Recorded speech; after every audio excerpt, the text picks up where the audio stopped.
It was one of those nights when everything felt heavier than usual. The kind of night where the hours at work seemed to stretch on forever, even though the diner wasn't all that busy. I remember stepping out the back door just after midnight, tugging my jacket tighter because the air had that sharp chill only small towns in late fall can hold.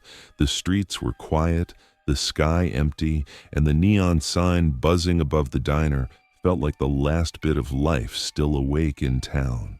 Walking home was nothing new. It was just a 10-minute route straight through a few blocks of old houses and empty sidewalks. I'd done it so many times that it felt more routine than risky. The air smelled faintly of fried food and wet pavement from earlier rain, and I told myself I'd get home, drop my bag, and crash straight into bed. That was all I was thinking. The first few minutes were calm. The street lamps were spread out far apart so there were patches of light, then long stretches of shadow. I could hear my own footsteps on the cracked pavement and the soft rustle of leaves shifting in the wind. Somewhere in the distance, a dog barked, then nothing again, just silence. I passed the row of old houses that always looked the same. Windows dark, curtains drawn, some with chipped paint, others with old cars parked out front that hadn't moved in years. It was the kind of neighborhood that looked stuck in another decade. I didn't think much of it. I just kept walking, shifting the strap of my bag and counting the blocks until I'd be home. Halfway there, I noticed it. A car pulled slowly from a side street a little ways behind me. The sound of its tires crunching over loose gravel caught my ear first. I turned my head slightly, just enough to see the glow of its headlights. Nothing strange, I told myself. People drove late at night all the time, but it didn't pass me. The car stayed back, moving at the same slow pace I was walking, not too close, but not far either. I felt that pinch of awareness at the back of my neck, the kind you can't shake once it grabs you. I walked a little faster, waiting for the car to roll past, but it didn't. It just crawled along behind me. I stopped near the corner, pretending to adjust my jacket. The car stopped too. The headlights glared across the sidewalk, spilling my shadow long across the cracked cement. My throat felt tight. I kept telling myself maybe they were lost, maybe they were looking for an address, but the moment stretched too long for that excuse to hold.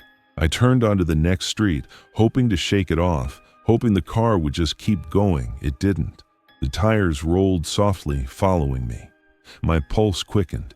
Each step I took, I could hear it behind me, humming at that same slow crawl. I didn't want to run. Running felt like giving in, like admitting that something was wrong. So I tried to act normal, keeping my stride steady even though my chest felt tight with every breath. I reached for my phone, thinking maybe I'd call someone. But the battery was already dead from work. No light, no lifeline, just me, the empty street, and that car.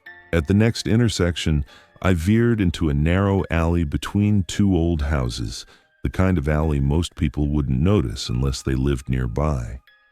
I thought maybe if I cut through, I'd lose them. The headlights swung wide at the corner, but then suddenly they blinked out. The alley was darker than I expected. The only light came from the faint glow of a distant street lamp. My steps echoed against the close walls, louder than I wanted them to be.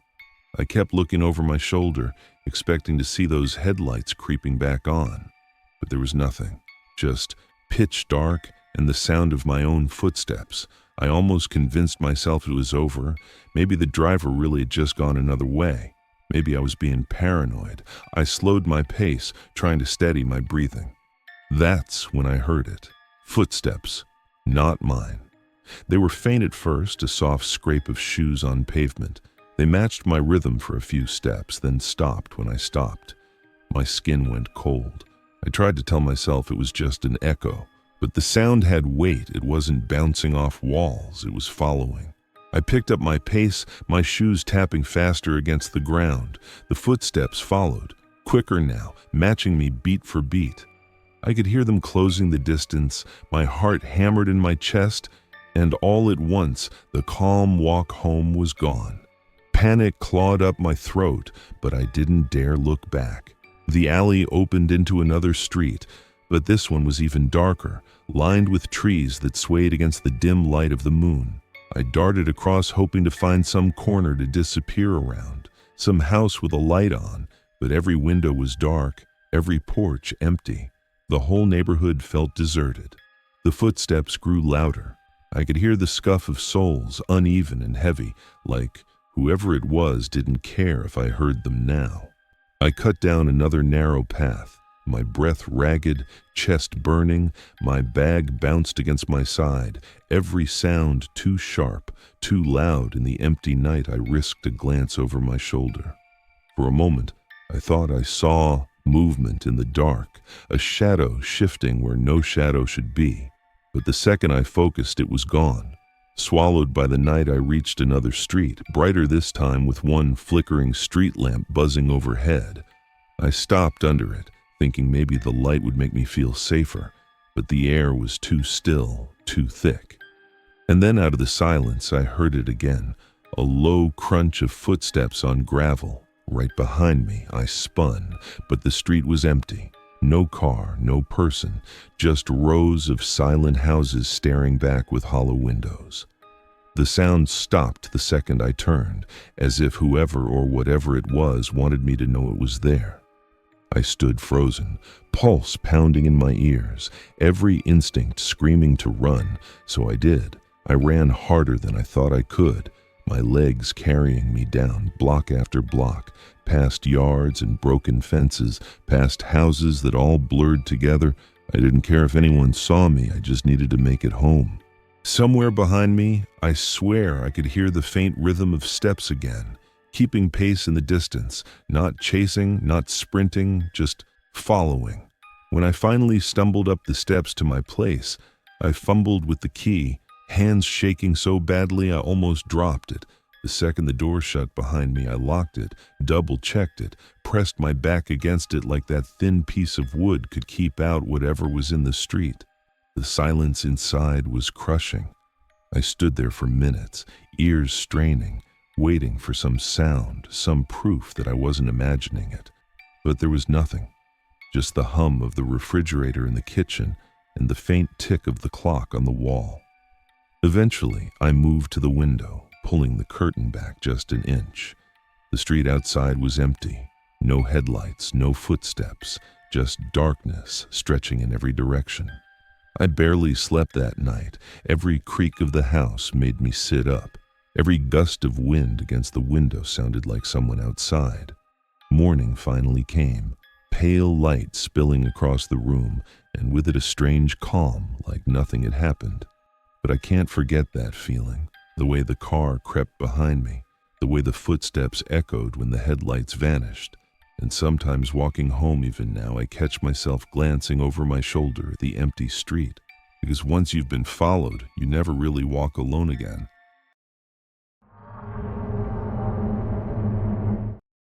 This happened a couple of weeks ago, and I still can't get it out of my head.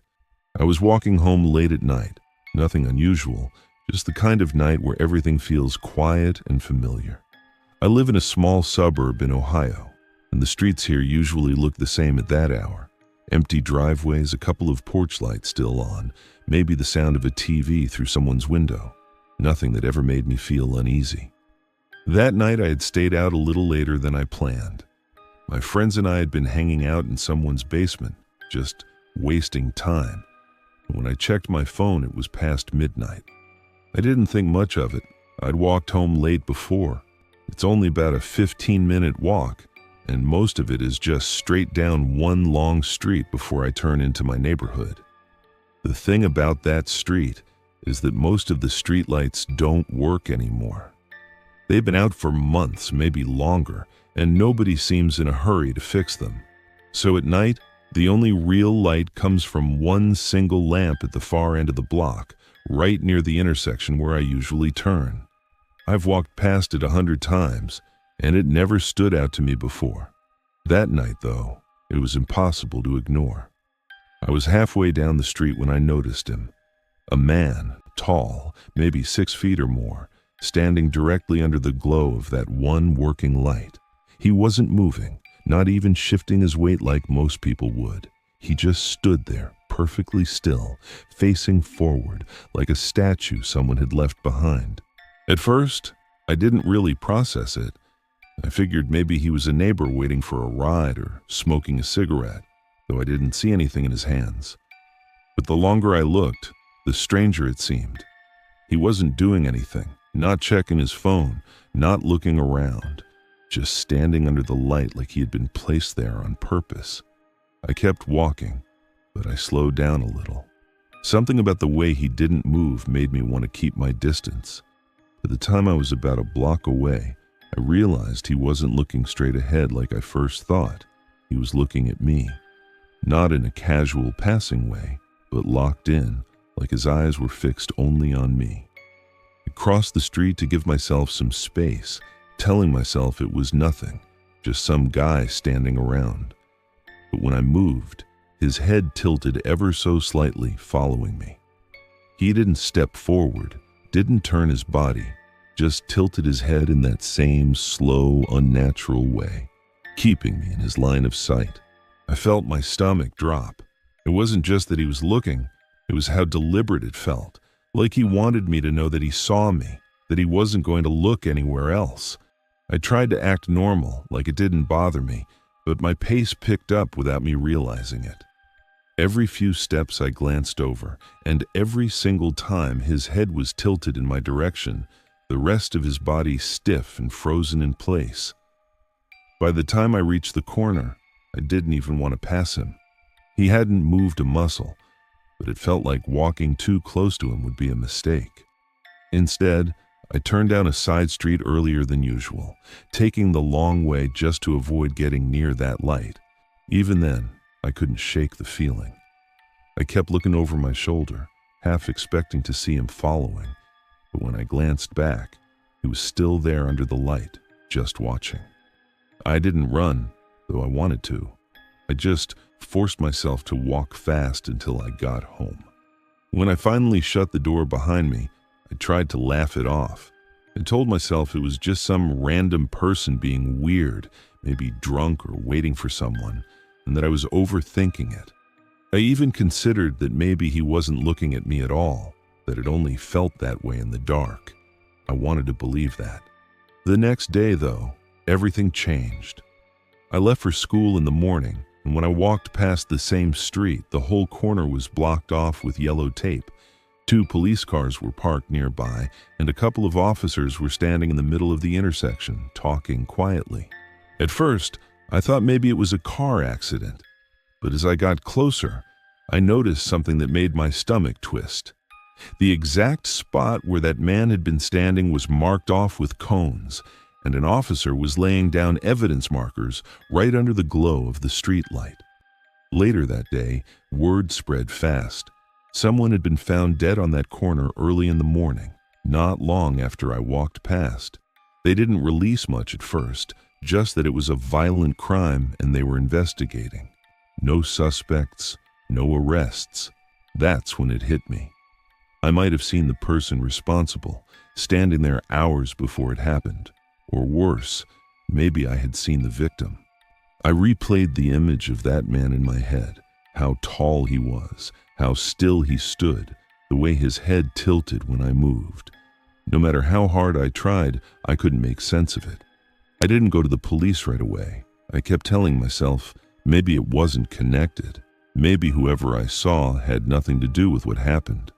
But deep down, I knew it wasn't a coincidence.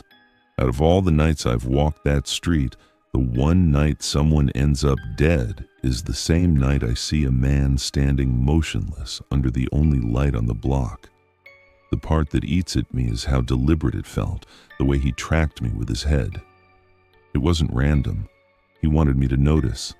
And now, every time I walk home, I can't stop staring at that corner, half expecting him to be back under the light, waiting.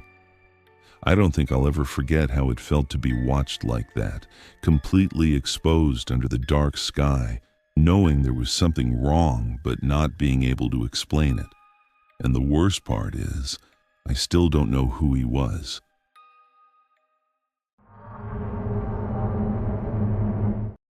I still remember the night it happened. I live in a quiet neighborhood in Illinois, the kind of place where people wave when they pass you on the sidewalk and dogs bark more than crime happens. Most evenings I take my dog for a walk before bed just to burn off the last bit of energy he has. That night wasn't any different. It was around 10:30, cool air, still streets, the occasional porch light casting yellow pools across driveways. The first thing that caught my attention was the low hum of an engine. I looked down the street and saw a car parked about 2 blocks away. No headlights, no movement, just the faint sound of it running. I told myself it was nothing. People sit in their cars all the time, maybe making a call, maybe waiting for someone.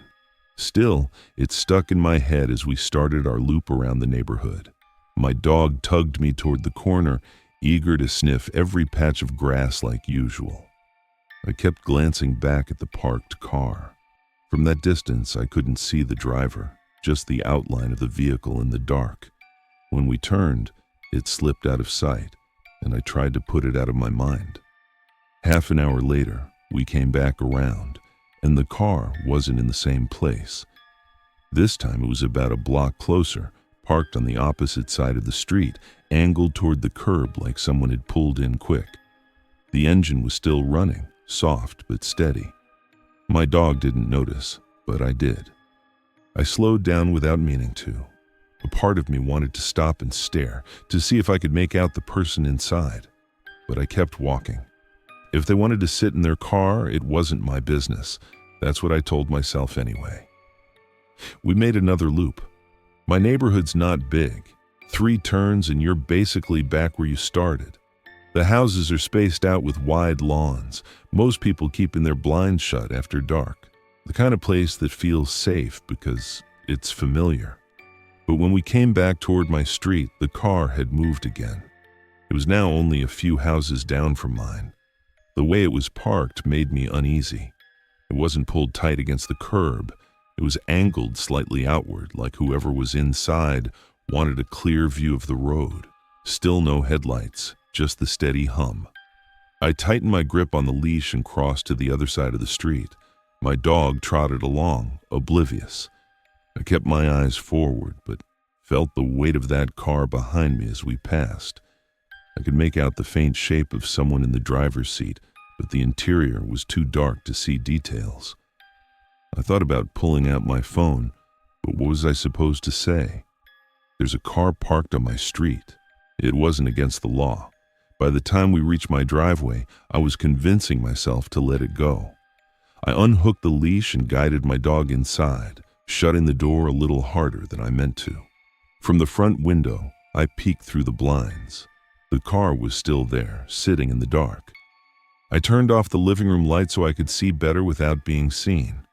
After a minute, the car shifted. It didn't drive off fast. It rolled forward slow, almost crawling past my house. I stood there behind the blinds, holding my breath, watching it inch down the street. The driver never looked my way. Their face stayed angled forward, hands steady on the wheel, eyes fixed ahead. The car passed under the glow of a street lamp, and for a split second, I thought I saw a man's outline, but it was gone before I could be sure. The car kept rolling until it disappeared at the end of the block. I stayed at the window for a long time after that, waiting for it to come back. My dog settled onto his bed, already drifting off like nothing had happened. The house felt too quiet, every tick of the clock loud in the stillness. I didn't sleep much that night. Every time I closed my eyes, I thought I heard that faint hum again. The next evening, I walked the dog earlier, before the sun had fully gone down. The streets looked the same as always, neighbors pulling garbage bins to the curb, kids riding bikes, nothing unusual. Still, my eyes kept scanning the corners, expecting to see that car. It wasn't there. For a while, I convinced myself it had been nothing, just someone waiting, maybe lost, maybe killing time. But a few nights later, around the same hour, I looked out the front window before bed. Parked at the far end of the street, barely visible under the shadows of the trees, was a car with its engine running. I don't know if it was the same one, I didn't go outside to check.